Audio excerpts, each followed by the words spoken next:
ಎಲ್ರಿಗೂ ನಮಸ್ಕಾರ. ಮಾರ್ಗಶಿರ ಮಾಸದ ಪ್ರತಿ ಗುರುವಾರ ಲಕ್ಷ್ಮೀ ವ್ರತ ಆಚರಿಸುವುದರ ಮಹತ್ವ ಏನು ಎಂಬುದರ ಬಗ್ಗೆ ಈ ವಿಡಿಯೋದಲ್ಲಿ ಶೇರ್ ಮಾಡ್ತಾ ಇದ್ದೀನಿ. ಮಾರ್ಗಶಿರ ಮಾಸದಲ್ಲಿ ಪ್ರತಿ ಗುರುವಾರ ನಾವು ಲಕ್ಷ್ಮೀ ಪೂಜೆ ಮಾಡೋದ್ರಿಂದ ಅಷ್ಟೈಶ್ವರ್ಯವು ನಮಗೆ ಸಿದ್ಧಿಯಾಗುವುದು. ಅದರ ಬಗ್ಗೆ ಸಂಪೂರ್ಣವಾಗಿ ಈ ವಿಡಿಯೋದಲ್ಲಿ ಶೇರ್ ಮಾಡ್ತಾ ಇದ್ದೀನಿ. ಹಾಗಿದ್ರೆ ಮಾರ್ಗಶಿರ ಮಾಸ ಯಾವಾಗಿಂದ ಪ್ರಾರಂಭ ಆಗುತ್ತೆ ಅನ್ನೋದಾದರೆ ಡಿಸೆಂಬರ್ 2ರಿಂದ ಅಂದರೆ ನಾಳೆಯಿಂದ ಡಿಸೆಂಬರ್ 29ರವರೆಗೆ ಇರುವುದು. ಆ ನಂತರ ನಮಗೆ ಮಾರ್ಗಶಿರ ಮಾಸದಲ್ಲಿ ಎಷ್ಟು ಗುರುವಾರ ಲಕ್ಷ್ಮೀ ಪೂಜೆ ಮಾಡೋಕ್ಕೆ ಸಿಗುತ್ತೆ ಅನ್ನೋದಾದರೆ ಡಿಸೆಂಬರ್ 5, ಡಿಸೆಂಬರ್ 12, ಡಿಸೆಂಬರ್ 19, ಡಿಸೆಂಬರ್ 26 ಈ 4 ಗುರುವಾರಗಳಂದು ನಾವು ಲಕ್ಷ್ಮೀ ಪೂಜೆನ ಮಾಡ್ಬೋದು. ಮಾರ್ಗಶಿರ ಮಾಸದಲ್ಲಿ ಲಕ್ಷ್ಮೀ ವ್ರತ ಮಾಡುವುದರ ಇಂದಿನ ಮಹತ್ವವನ್ನು ಈ ವಿಡಿಯೋದಲ್ಲಿ ನಾನು ಶೇರ್ ಮಾಡ್ತಾ ಇದ್ದೀನಿ. ಅದರ ಇಂದಿನ ಕತೆ ಏನಪ್ಪ ಅಂದರೆ, ಒಂದು ದಿನ ನಾರದ ಮತ್ತು ಪರಾಶ ಮಹರ್ಷಿಗಳೊಂದಿಗೆ ತ್ರಿಲೋಕಗಳನ್ನು ಸಂಚರಿಸಿ ವಿಶ್ರಾಂತಿ ಪಡೆಯಲು ಭೂಲೋಕದ ಗ್ರಾಮವನ್ನು ತಲುಪುತ್ತಾರೆ. ಇದೇ ಸಂದರ್ಭದಲ್ಲಿ ಊರಿನ 4 ವರ್ಗದ ಜನರು ಮನೆಗಳನ್ನು ಸಗಣಿಯಿಂದ ಸಾರಿಸಿ ಮನೆ ಮುಂದೆ ರಂಗೋಲಿ ಹಾಕುತ್ತಾರೆ. ಮಹಿಳೆಯರೆಲ್ಲರೂ ಸ್ನಾನ ಮಾಡಿ ಹೊಸ ಬಟ್ಟೆಗಳನ್ನು ತೊಡುತ್ತಾರೆ. 4 ವರ್ಗದ ಜನರು ಒಂದೆಡೆ ಸೇರಿ ಲಕ್ಷ್ಮೀ ಪೂಜೆಯನ್ನು ಮಾಡಿ ಲಕ್ಷ್ಮೀದೇವಿಯನ್ನು ಒಲಿಸಿಕೊಳ್ಳಲು ಹಾಡುಗಳನ್ನು ಹಾಡುತ್ತಿರುವಾಗ ಇದನ್ನು ಗಮನಿಸಿದ ನಾರದ ಆಶ್ಚರ್ಯಪಟ್ಟು, ಮಹರ್ಷಿಗಳೇ, ಇಷ್ಟು ಸಂತೋಷದಿಂದ ಜನರು ಸೇರಿ ಮಾಡುತ್ತಿರುವ ಈ ಪೂಜೆ ಯಾವುದು ಎಂದು ಕೇಳುವರು. ಅಲ್ಲದೆ ಈ ಪೂಜೆಯ ಬಗ್ಗೆ ತಿಳಿದುಕೊಳ್ಳುವ ಕುತೂಹಲವಿದೆ, ವಿವರವಾಗಿ ಹೇಳುವಿರಾ ಎಂದು ಕೇಳುವರು. ಆಗ ಮಹರ್ಷಿಗಳು ವಿವರಿಸುತ್ತಾರೆ. ಗುರುವಾರ ಮಾಡುವ ಈ ಪೂಜೆಯನ್ನು ಲಕ್ಷ್ಮೀ ಪೂಜೆ ಎನ್ನುತ್ತಾರೆ. ವರ್ಷಕ್ಕೊಮ್ಮೆ ಬರುವ ಮಾರ್ಗಶಿರ ಮಾಸದಲ್ಲಿ ಈ ಪೂಜೆಯನ್ನು ಮಾಡಲು ಉತ್ತಮ ತಿಂಗಳು. ಇದು ಲಕ್ಷ್ಮೀದೇವಿಗೆ ಬಹಳ ಇಷ್ಟವಾಗುವುದು ಎಂದು ಮಹರ್ಷಿಗಳು ನಾರದರಿಗೆ ಹೇಳುತ್ತಾರೆ. ಆಗ ನಾರದ ಮರುಪ್ರಶ್ನೆಯನ್ನು ಕೇಳುತ್ತಾರೆ. ಮಹರ್ಷಿಗಳೇ, ಈ ಪೂಜೆಯನ್ನು ಈ ಹಿಂದೆ ಯಾರಾದರೂ ಮಾಡಿದ್ದಾರೆಯೇ? ಒಂದು ವೇಳೆ ಮಾಡಿದ್ದರೆ ಯಾರು ಎಂದು ಹೇಳುವರು. ಅವರಿಗೆ ಯಾವ ಫಲ ಸಿಕ್ಕಿದೆ ಎಂಬುದನ್ನು ತಿಳಿದುಕೊಳ್ಳುವುದು ಒಳ್ಳೆಯದು. ಆಗ ಪರಾಶರು ಕಥೆಯನ್ನು ಹೇಳುತ್ತಾರೆ. ಒಂದು ದಿನ ಲಕ್ಷ್ಮೀವಾರದಂದು ವಿಷ್ಣು ಪಾದಗಳ ನಿಂತು ಮಹಾಲಕ್ಷ್ಮೀ ದೇವಿ ಸ್ವಾಮಿಗೆ ಕೇಳುತ್ತಾಳೆ, ಸ್ವಾಮಿ, ಇಂದು ಮಾರ್ಗಶಿರ ಲಕ್ಷ್ಮೀವಾರ. ಜನರು ನನ್ನ ಉಪವಾಸವನ್ನು ಆಚರಿಸುವ ದಿನ. ನೀನು ನನಗೆ ಅವಕಾಶ ಕೊಟ್ಟರೆ ನಾನು ಭೂಲೋಕಕ್ಕೆ ಹೋಗಿ ನನ್ನ ವ್ರತವನ್ನು ಮಾಡಿದವರನ್ನು ಆಶೀರ್ವದಿಸುತ್ತೇನೆ ಎಂದು ಲಕ್ಷ್ಮೀದೇವಿ ಹೇಳುವಳು. ಇದಕ್ಕೆ ಭಗವಾನ್ ವಿಷ್ಣು ಸರಿ ಆಯಿತು, ಹೋಗಿ ಬಾ ಎಂದು ಹೇಳಿದಾಗ ಮಹಾಲಕ್ಷ್ಮಿ ಭೂಲೋಕಕ್ಕೆ ಪ್ರಯಾಣಿಸುತ್ತಾರೆ. ವಿಷ್ಣು ಬ್ರಾಹ್ಮಣ ಸಮುದಾಯದ ಓರ್ವ ವೃದ್ಧೆ ರೂಪದಲ್ಲಿ ಮನೆಯೊಂದಕ್ಕೆ ಪ್ರವೇಶಿಸುತ್ತಾನೆ. ಅದೇ ಊರಿನಲ್ಲಿ ಅಲೆದಾಡುತ್ತಿದ್ದ ಮಹಾಲಕ್ಷ್ಮಿ ದೇವಿಯು ಆ ಮನೆಗೆ ಬಂದು, ಅಯ್ಯೋ, ಇಂದು ಮಾರ್ಗಶಿರ ಲಕ್ಷ್ಮೀವಾರದ ಲಕ್ಷ್ಮೀ ಪೂಜೆ. ಮನೆಯನ್ನು ಸಗಣಿಯಿಂದ ಸಾರಿಸಿ ಮನೆ ಮುಂದೆ ರಂಗೋಲಿ ಬಿಡಿಸಿಲ್ಲ, ಯಾಕೆ ಅಂತ ಕೇಳುತ್ತಾಳೆ. ಅದಕ್ಕೆ ಆ ವೃದ್ಧೆ, ಅಮ್ಮ, ಏನದು ವ್ರತ, ಹೇಗೆ ಮಾಡಬೇಕು ನೀವು ಹೇಳಿದರೆ ನಾನು ಕೂಡ ಮಾಡುತ್ತೇನೆ ಎಂದಾಗ ಮಹಾಲಕ್ಷ್ಮಿ ಮಂದಹಾಸದಿಂದ ಹೀಗೆ ಹೇಳುತ್ತಾರೆ. ಮಾರ್ಗಶಿರ ಮಾಸದ ಗುರುವಾರ ಬೆಳಗ್ಗೆ ಬೇಗ ಎದ್ದು ಮನೆಗೆ ಗೋವಿನ ಸಗಣಿಯಿಂದ ಸಾರಿಸಿ ರಂಗೋಲಿಯನ್ನು ಬಿಡಿಸಿ ಲಕ್ಷ್ಮೀ ಚಿತ್ರವನ್ನು ಬಿಡಿಸಬೇಕು. ಹೊಸ ಸೇರನ್ನು ತಂದು ಅದನ್ನು ತೊಳೆದು ಒಣಗಿಸಬೇಕು. ಬಳಿಕ ಆ ಪಾತ್ರೆಗೆ ವಿವಿಧ ರೀತಿಯ ಚಿತ್ರಗಳನ್ನು ಸುಂದರವಾಗಿ ಬಿಡಿಸಿ ಅಲಂಕರಿಸಿ ಒಂದು ಹೊಸ ಪೀಠವನ್ನು ತೆಗೆದುಕೊಂಡು ಅದನ್ನು ತೊಳೆದು ಅದರ ಮೇಲೆ ಧಾನ್ಯಗಳನ್ನು ಹಾಕಬೇಕು. ಅಂದರೆ ಅಕ್ಕಿಯನ್ನು ಹಾಕಬೇಕು.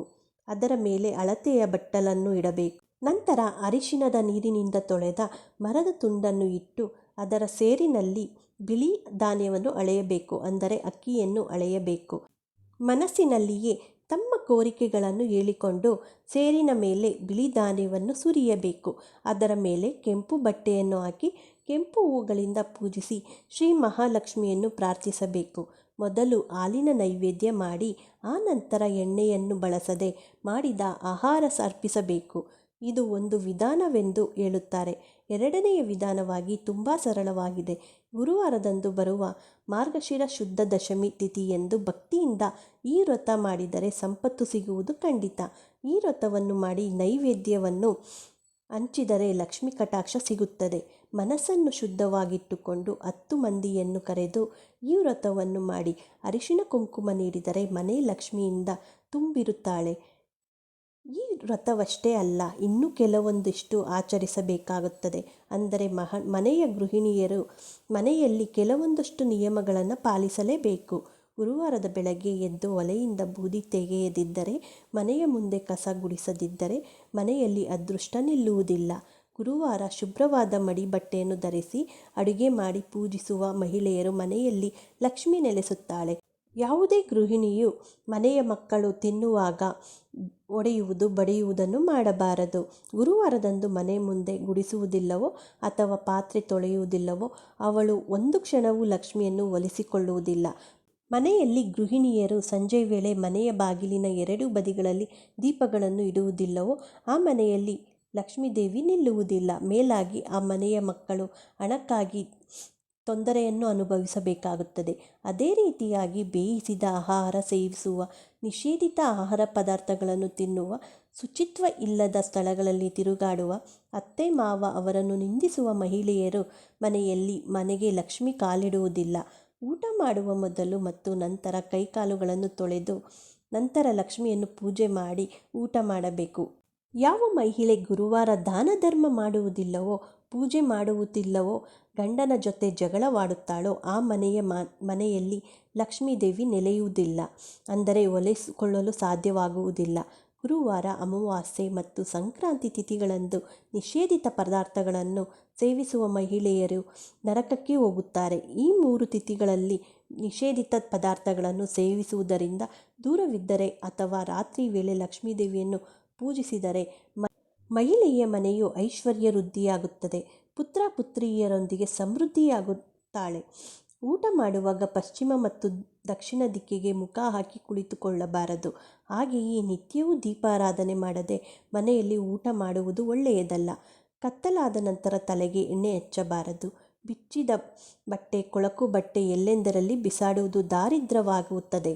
ಗಂಡನ ಒಪ್ಪಿಗೆ ಇಲ್ಲದೆ ಬೇರೆಯವರ ಮನೆಗೆ ಹೋಗುವ ಮಹಿಳೆಯರು ಸಹ ಗಂಡನ ಮಾತು ಕೇಳದೆ ಮಹಿಳೆಯ ಮನೆಗೆ, ದೇವರಲ್ಲಿ ಅಥವಾ ಬ್ರಾಹ್ಮಣರ ಮೇಲೆ ನಂಬಿಕೆ ಇಲ್ಲದ ಹೆಂಗಸರು ಇರುವ ಮನೆಗೆ ಲಕ್ಷ್ಮೀದೇವಿ ಎಂದೂ ಸಹ ಬರುವುದಿಲ್ಲ. ಇಂತಹ ಮನೆಯನ್ನು ಬಡತನ ಶಾಶ್ವತವಾಗಿ ಕಾಡುತ್ತದೆ. ಲಕ್ಷ್ಮೀದೇವಿ ಆ ಬ್ರಾಹ್ಮಣ ವೃದ್ಧೆಗೆ ವಿವರಿಸಿದಳು. ಆ ಹಳ್ಳಿಯ ಪ್ರತಿ ಮನೆಗೆ ಭೇಟಿ ನೀಡುತ್ತಾಳೆ. ಆ ಸಮಯದಲ್ಲಿ ಹಳ್ಳಿಯ ಮಹಿಳೆಯರೆಲ್ಲರೂ ಮಲಗಿರುವುದನ್ನು ಕಂಡು ಲಕ್ಷ್ಮೀದೇವಿ ಆಶ್ಚರ್ಯಚಕಿತಳಾಗುತ್ತಾಳೆ. ಆ ಹಳ್ಳಿಯ ಕೊನೆಗೆ ಹೋಗಿ ಅಲ್ಲಿ ಒಬ್ಬ ಬಡ ಮಹಿಳೆ ಪ್ರತಿದಿನವೂ ಗೋವಿನ ಸಗಣಿಯಿಂದ ಮನೆಯನ್ನು ಸಾರಿಸಿ ರಂಗೋಲಿ ಬಿಡಿಸುತ್ತಿದ್ದಳು. ಅಕ್ಕಿ ಹಿಟ್ಟಿನಿಂದ ಲಕ್ಷ್ಮೀದೇವಿಯ ಚಿತ್ರವನ್ನು ಬಿಡಿಸಿ ದೇವಿಯ ವಿಗ್ರಹಕ್ಕೆ ದೀಪಗಳನ್ನು ಹಚ್ಚಿ ಧೂಪಗಳನ್ನು ಅರ್ಪಿಸುತ್ತಿದ್ದಳು. ನೈವೇದ್ಯವನ್ನು ಮಾಡುತ್ತಿದ್ದಳು. ಲಕ್ಷ್ಮಿಯನ್ನು ಪೂಜಿಸುತ್ತಿದ್ದಳು. ಬಡ ಮಹಿಳೆಯ ಭಕ್ತಿಗೆ ಮೆಚ್ಚಿದ ಮಹಾಲಕ್ಷ್ಮಿ ಅವಳ ಮನೆಗೆ ಭೇಟಿ ನೀಡುವಳು. ಓ ಭಕ್ತ ಮಹಿಳೆ, ನಿಮ್ಮ ಭಕ್ತಿಯನ್ನು ಮೆಚ್ಚುತ್ತೇನೆ ಎಂದು ಸಾಕ್ಷಾತ್ ಲಕ್ಷ್ಮೀದೇವಿಯನ್ನು ನೋಡಿದ ಆ ಮಹಿಳೆ ಮೂಕ ವಿಸ್ಮಿತಳಾಗುತ್ತಾಳೆ. ಅಲ್ಲದೆ ದೇವಿಯಿಂದ ಏನನ್ನೂ ಸಹ ಬಯಸುವುದಿಲ್ಲ. ಆಗ ಲಕ್ಷ್ಮೀದೇವಿಯು ನಿನಗೆ ಏನು ಬೇಕು ಕೇಳು, ಕೊಡುತ್ತೇನೆ ಎಂದು ಆಶೀರ್ವಾದ ನೀಡುತ್ತಾಳೆ. ಆಗ ಸಕಲ ಸಂಪತ್ತು, ಸುಖ, ಭೋಗಗಳನ್ನು ಆ ಮಹಿಳೆಗೆ ಕರುಣಿಸಿ ಪುತ್ರರೊಂದಿಗೆ ಸುಖವಾಗಿ ಬಾಳು ಎಂದು ಆಶೀರ್ವದಿಸುವಳು.